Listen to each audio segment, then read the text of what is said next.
আসসালামু আলাইকুম ওয়া রাহমাতুল্লাহি ওয়া বারাকাতুহু। রমজানের শেষ দিনগুলো আমরা পার করছি।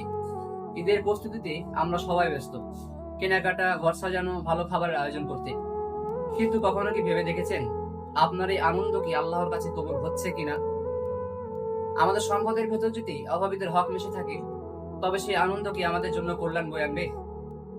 আজ আমরা কথা বলবো ইসলামের দুটি গুরুত্বপূর্ণ স্তম্ভ নিয়ে, যাকাত এবং সাদাকাতুল ফিতর। যাকাত করুণা নয়, বরং অধিকার। অনেকে মনে করেন যাকাত দিলে আমি গরিবের উপর দয়া করছি।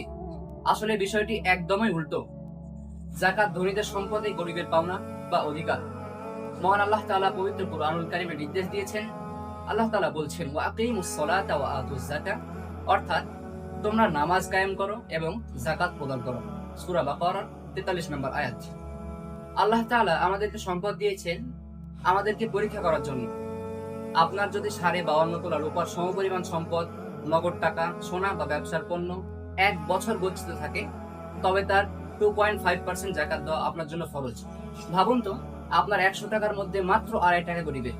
এই 2.5 টাকা যদি আপনি নিজের পকেটে রেখে দেন, তবে আপনার বাকি 97.5 টাকা আপনার জন্য অপবিত্র হয়ে যাবে। যাকাত হলো আপনার সম্পদকে ফিল্টার বা পবিত্র করার একটি মাধ্যম।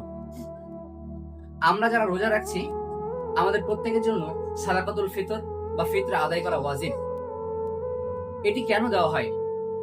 রাসূলুল্লাহ সাল্লাল্লাহু আলাইহি ওয়াসাল্লামের এই হাদিসটি মনোযোগ দিয়ে শুনলে সেটি বুঝতে পারবেন ইনশাআল্লাহ। ফারাদ রাসূলুল্লাহ সাল্লাল্লাহু আলাইহি ওয়াসাল্লাম যাকাতাল ফিতরি তুহরাতান লিস-সাইমি মিনাল লা'বি ওয়ার রাফাতি ওয়া তুহমাতান লিল মাসাকিন। অর্থাৎ রাসূল সাল্লাল্লাহু আলাইহি ওয়াসাল্লাম রোজা পালনকারীর জন্য ফিতরাকে ফরজ করেছেন রোজার ভুল ত্রুটি ও অশ্লীলতা থেকে পবিত্র করার জন্য এবং অভাবীদের খাবারের ব্যবস্থা করার জন্য। আবু দাউদ হাদিস নাম্বার 1609। আমরা রোজা রেখে হয়তো অজান্তেই কাউকে গালি দিয়েছি, মিথ্যা বলেছি বা অহেতুক সময় নষ্ট করেছি। এই ত্রুটিগুলোর কারণেই আমাদের রোজা হয়তো আল্লাহর কাছে অপরিপূর্ণ হয়ে যেত। কিন্তু এই ফিতরা আমাদের সেই ত্রুটিগুলোকে মুছে দেয়। পাশাপাশি এটি নিশ্চিত করে যে ঈদের দিন যেন কোনো গরিব মানুষ না খেয়ে থাকে। যাকাত না দেওয়ার ভয়াবহতা। ভাই ও বোনেরা, যাকাত না দেওয়া কিন্তু কোনো ছোটখাটো বিষয় নয়। কোরআনে কঠোর সতর্ক বার্তা দেওয়া হয়েছে। যারা সম্পদ জমিয়ে রাখে কিন্তু যাকাত দেয় না, কিয়ামতের দিন সেই সম্পদকে উত্তপ্ত করে তাদের কপালে এবং পার্শ্বদয়ে দাগ দেওয়া হবে। আজ আপনি যে কয়েক লক্ষ টাকা ব্যাংকে জমা রেখেছেন যাকাত না দিয়ে, কাল কবরে বা হাসরের ময়দানে এই সম্পদই আপনার কষ্টের কারণ হবে। তাই দেরি না করে আজই আপনার সম্পদের হিসাব করুন। ইসলাম কেন যাকাত ও ফিতরা ফরজ করেছে? যেন সমাজে কোনো বৈষম্য না থাকে।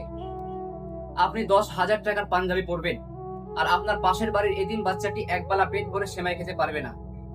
এটি ইসলাম শিক্ষা দেয় না। ইসলামের শিক্ষা এটি নয়।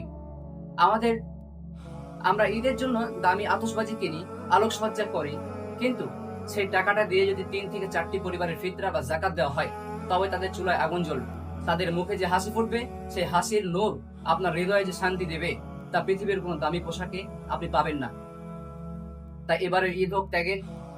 ঈদের নামাজের আগেই ফিতরা আদায় করে দিন এবং আপনার নিকট আত্মীয়দের মধ্যে যারা অভাবী, তাদের আগে যাকাত দিন।